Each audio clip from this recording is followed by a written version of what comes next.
y'all. Hey, it's T, and today I'm going to talk about how our life experiences can affect how we deal with money. And this is going to be a really brief one. I wanted to talk about this because yesterday when I woke up, y'all, I was like, I literally was like, I'm here. Now, why would I be that way? When I woke up yesterday on my 49th birthday, I realized that for so many years, it was a day I thought I would never see. It was one of the most monumental birthdays I have ever had. And I know you're thinking like, well, T, why would you think that way? Well, my mother passed away when she was 48 years old. Her mother passed away in her late 30s. And I really thought, and it may be because I have so many similarities to my mom, and even my brothers say that now, especially as I've gotten older, that I remind them of her. I think I had already encapsulated in my mind that I would never see my 49th birthday. And because of that, I was just brimming with joy yesterday. I will be honest with you. And I had all intents to film my birthday, like what I was doing on my birthday. We went to dinner. We just had some fun yesterday. And I couldn't do it. I just wanted to enjoy the moment I was in, which is why I didn't film.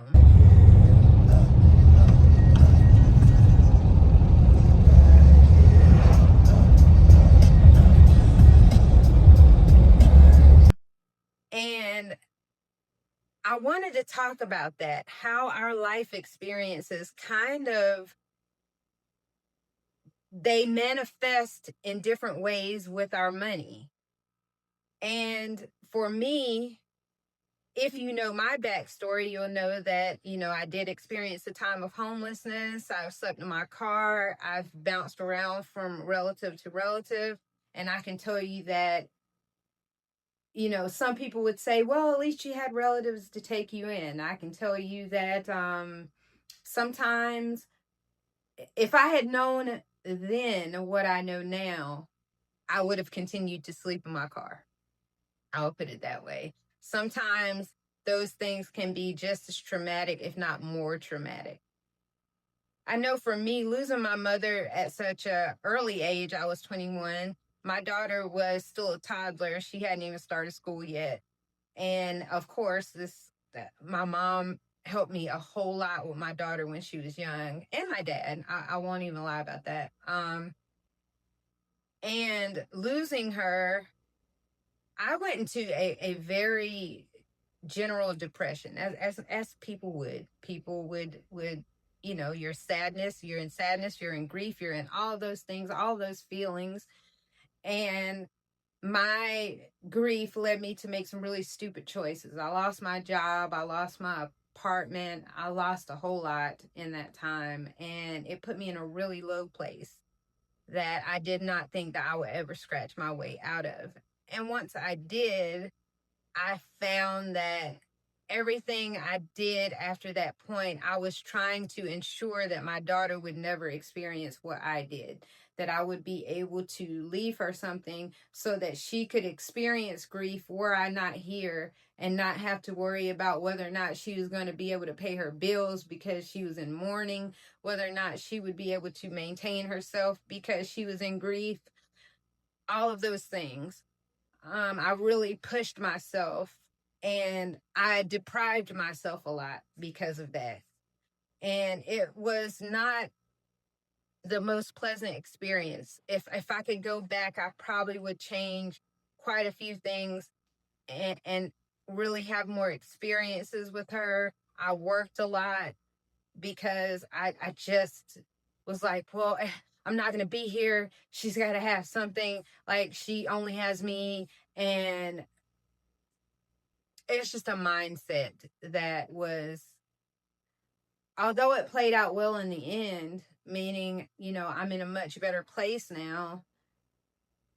During the time, it probably led to more money traumas down the road, like the deprivation, not really enjoying life.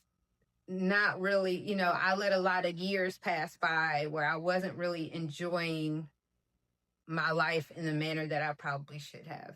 And even to this day, I second guess anything that has to do with me truly enjoying life in a way. I might do it now. Now that I've grown in that aspect that I will actually follow through, but I always second guess it. And that has to do with that other trauma of not having anywhere to go, feeling like I'm just out here on a sea by myself when I did lose my place. I do not come from money. I come from a very rural poverty area, and because of that, I did not have a lot.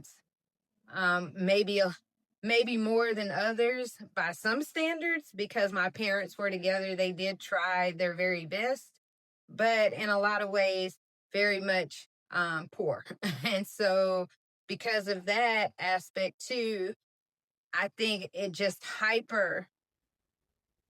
it it it put hyper focus on making sure that, oh my God, I can't, I don't want to do this to my child. I don't want to, I don't want to not have, I don't want to. I think even just growing up poor, you can go like one of two ways. Some people, the experience with being poor will make them just, the minute they get their hands on money, just spend it, because it's like you're going to be broke anyway. That's the mindset that they may have. Another person may look at it and they may hoard money because it's like, I never want to be poor. Um, an experience with losing relatives early, you may think to yourself, like if you had the mindset I did that, I'm not going to make it to 49, some people would have balled out of control because they would have thought they would never be here anyway. So why not just live it up now? And then you have the opposite end of the spectrum, which is the route I took, that it was just like, okay, I got to make sure everything is everything so that who I leave behind will not be affected as I was affected when I lost my mother. It's a very weird thing that our mind does in response to different traumas. And it's nuanced. It's different for everyone how they will react to different situations. And I just happened to go that way. Was it a bad way? Not really. But at the same time, it wasn't the best way, because I'm still left with remnants of that trauma.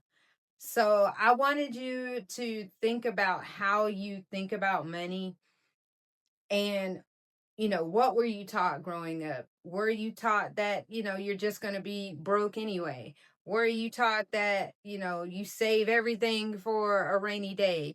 Were you taught to have balance? Were you afraid of money? I mean, there is a legit money fear where it's like you're afraid of the scarcity of money, not having enough, not having enough. Or there's this fear of, I'm never gonna have enough. Like I could have money, but it's still never enough. You know what I mean? So there's all of these psychological things that are going on when it comes to money. And money, I know a lot of people always recite the biblical verse of money, the love of money being the root of all evil.